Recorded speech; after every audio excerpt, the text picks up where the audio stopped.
Arutesuse, arise, my children. Arutesuse, arise, black children. Arutesuse, this is a holiday, a foundational black American holiday that reminds us of our history in the United States of America. Arutesuse, arise, my children. This is about the holiday Christmas. Oh, for many of us, Christmas is one of the most important days of the year. It's the day that we spend time with our family. It's the day that we give presents to each other. It's the day in which we honor, remind ourselves of the love that we share. But Christmas was also a time. It was a time in which our ancestors during slavery would find freedom. Yes, they would seek freedom. Arutesuse, Arutesuse, arise, arise. During the era of legal slavery in the United States, most people living in bondage enjoyed a brief respite at Christmas. Christmas was a time that FBA would Arutesuse arise to escape slavery. Their holiday often included celebratory meals, music, and dancing, sometimes in company with their white neighbors. The experience of enslaved people during this holiday varied. Enslaved foundational black Americans usually had at least one day off from working. The normal period of rest around Christmas was 2 to 3 days. Often the holiday began on December 24th and ended on the evening of the 26th. Some enslaved foundational black Americans were allowed to earn money during the holidays. The wages they earned for extra work during their holiday free time was money they could use as they wished. But one of the things that many slaves did during that period, many of our enslaved foundational black American brothers and sisters, they would run away during the holidays. Masters wrote in their own private diaries that they resented giving enslaved people time off at Christmas. Masters sometimes rented their slaves on one-year contracts that had to return to their original master on Christmas. Yes, yes, yes. Many of our foundational black American ancestors suffered much, but on Christmas, they find a respite sometimes. Masters sometimes gave slaves Christmas presents, thusly separating families. Yes, the Christmas present was to sell away your mother. The Christmas present was maybe to sell away your father. The Christmas present was not often something that was good. But there are many myths surrounding the whole idea of enslaved people and Christmas.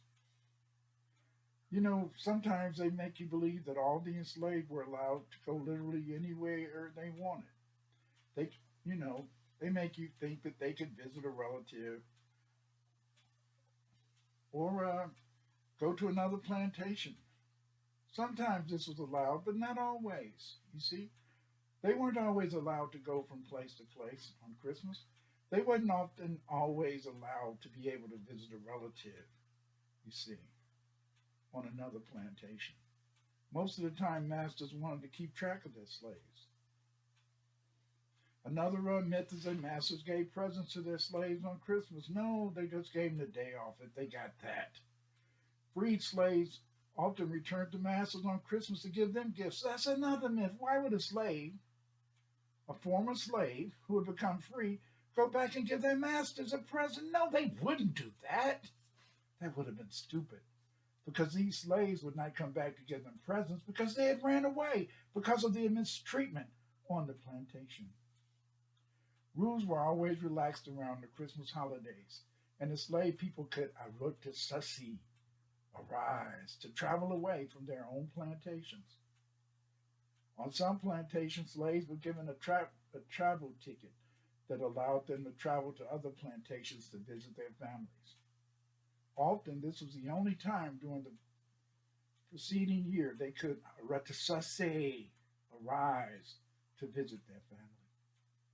Nick Butler, he discussed, in a sense, some information that he found at the Charleston County Public Library.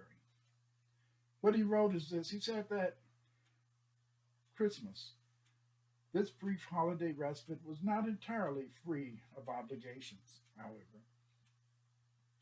Across the American South, laborers enslaved and free were still obliged to perform a number of routine chores at Christmas.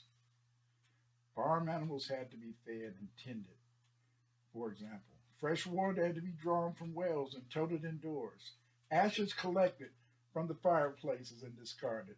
Chamber pots emptied. Firewood stacked and fires stoked. Coals shoveled. Animals butchered. Victuals prepared. Meals served. Babies nursed, and so on. Only the wealthiest people enjoyed a holiday of complete leisure. Yes, yes, yes, yes. On Christmas, most enslaved people still had to work. A Presbyterian minister, Alexander Hewitt, who visited South Carolina, wrote, and I quote, "On Sundays and holidays are indeed allowed to the Negroes in Carolina. The former cannot, consistent with the laws, be denied them. The latter, they are commonly spent, are nuisances to the provinces." Yes, yes, yes. Masters felt it was a nuisance to give a slave a day off. They felt it was a nuisance to give them a holiday. But that didn't stop. That didn't stop foundational Black Americans, enslaved foundational Americans, to say, Arutesuse, rise, arise.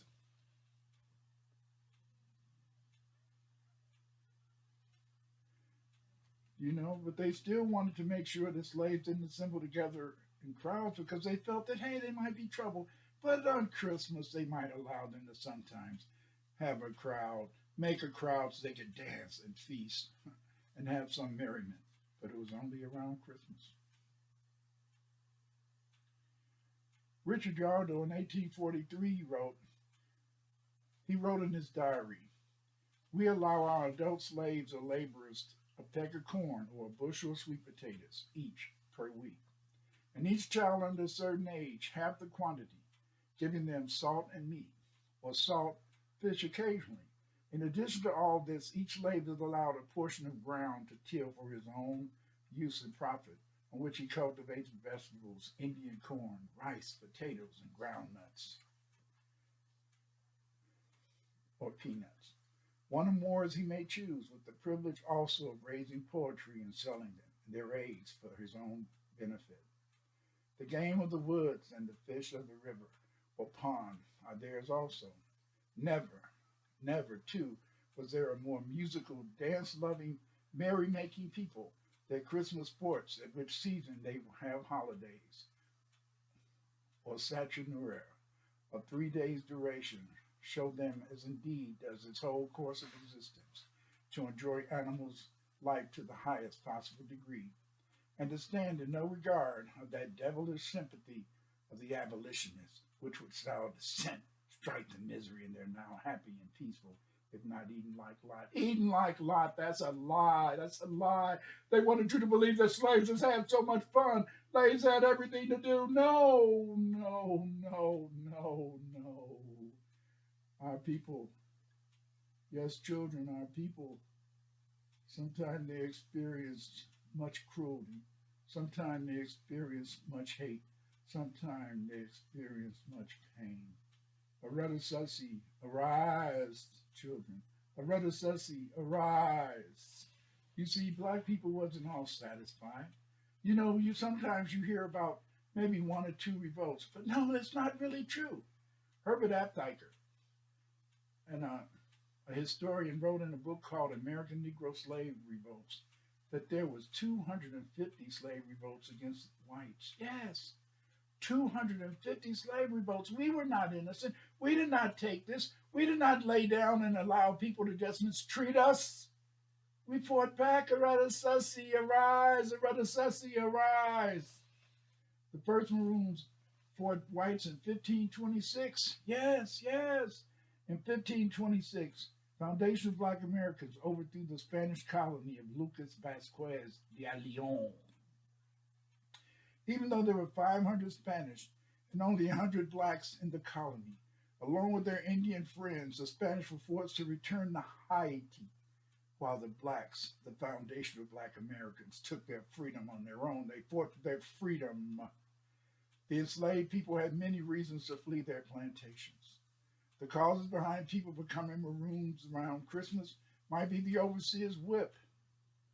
Yes, the masses celebrating Christmas and mistreating black people, or a powerful sermon. Enslaved people knew what freedom was. Yes, yes, enslaved people knew what freedom was. They didn't just sit around. They didn't just think that they didn't think that their life should always be spent as slaves. No, they wanted freedom. Solomon Northrop, a freeman kidnapped by slavers and sold into slavery, wrote in a book, 12 Years a Slave, the following. Let me quote.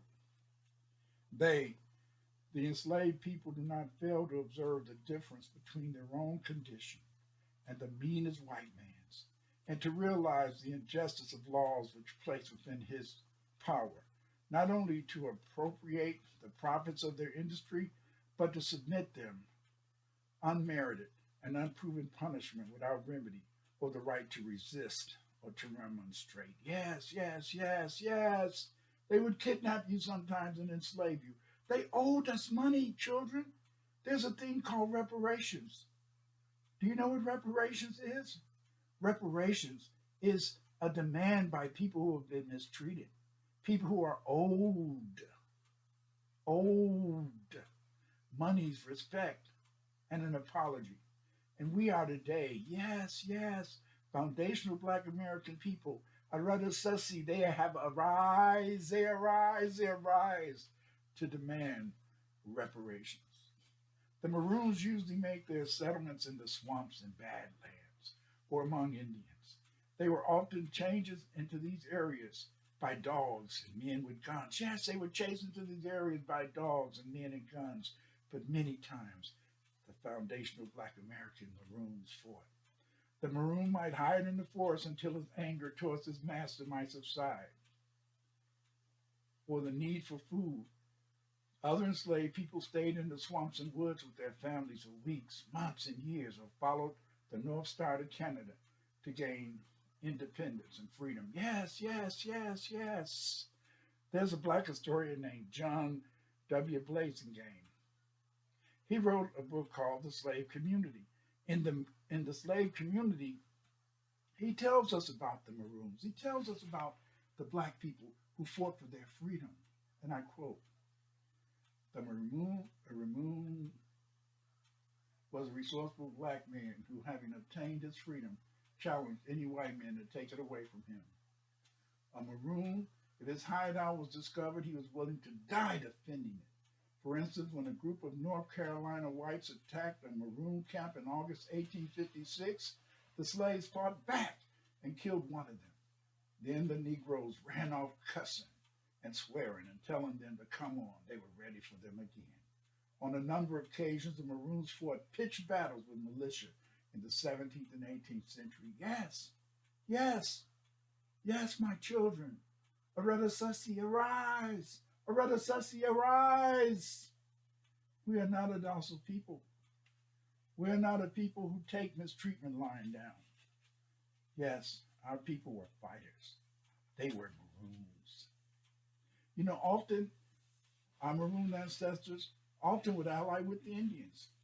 Claude Anderson claims that Black and Indian alliances are a myth. He's wrong. He's wrong.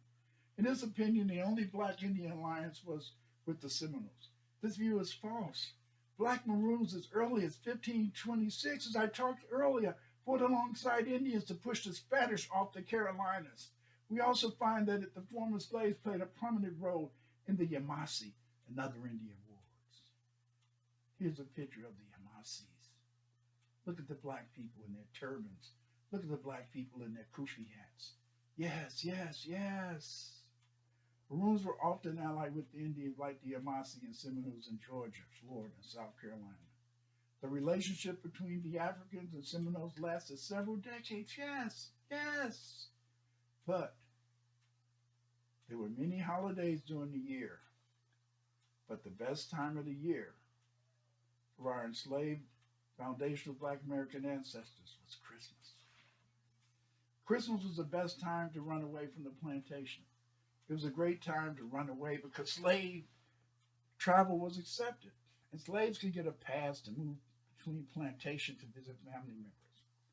For example, on Christmas Eve, 1854, for example, Harriet Tubman, yes, Harriet Tubman, the great liberator, she rescued three of her brothers from a plantation near Cambridge, Maryland, where they were enslaved. Tubman's brothers had attempted to escape before, but had chosen to return to their wives and children. Then the family found out that the brothers in slavery planned to sell them just after the holidays.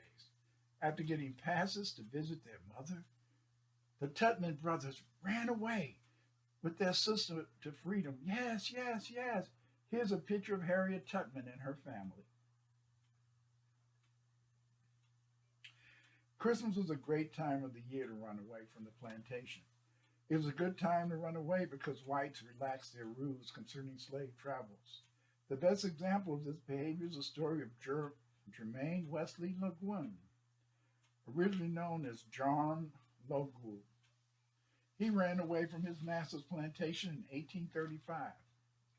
He was able to run away because his master didn't know he had run away. It appears that he stole his master's horse and fled to Canada.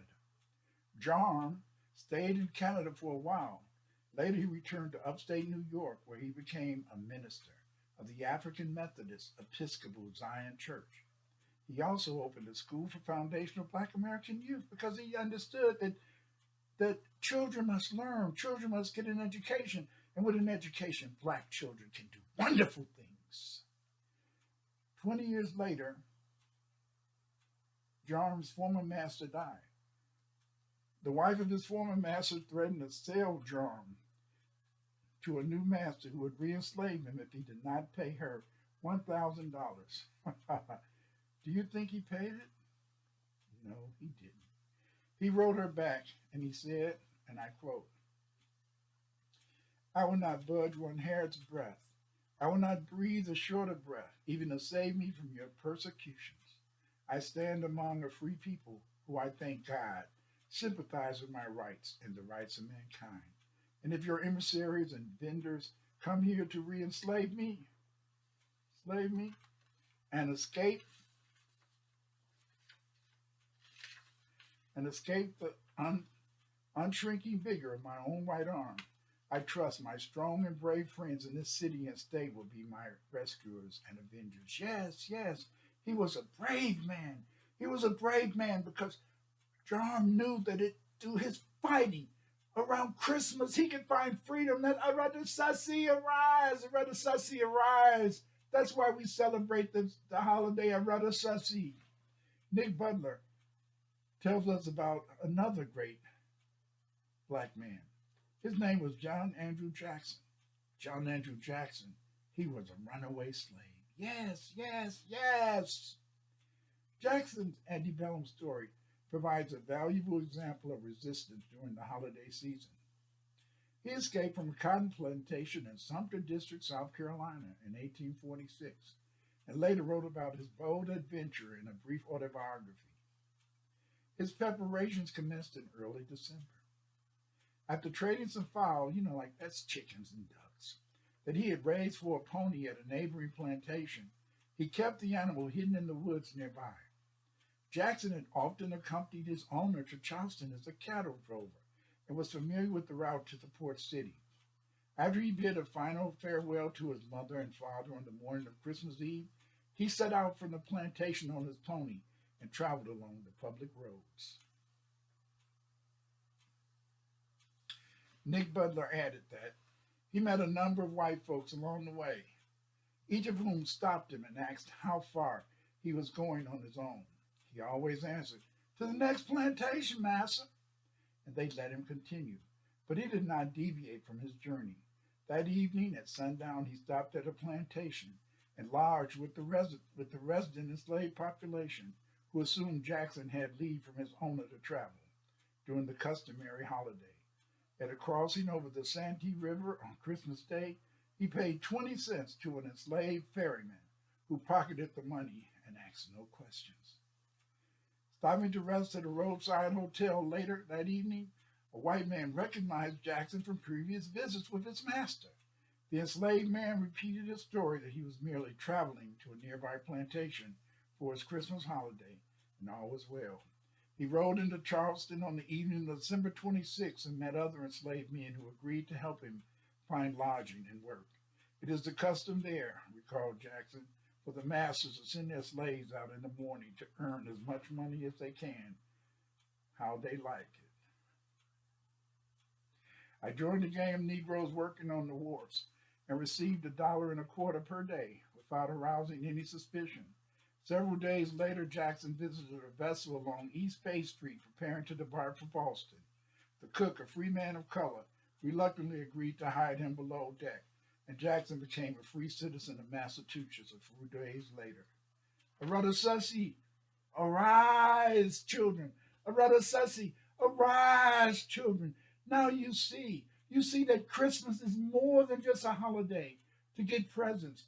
Christmas is a time that our ancestors, our foundational Black American ancestors, men, women, and children, used that as a holiday to find freedom, to run away. Yes, yes, yes, they enjoyed themselves. They danced, and they had parties, but they also ran away. Oh, my children, Arutesuse, arise. Black children, arise. Understand, it's only through fighting that you will find freedom. It's only through fighting that you will find peace. Arutesuse, arise.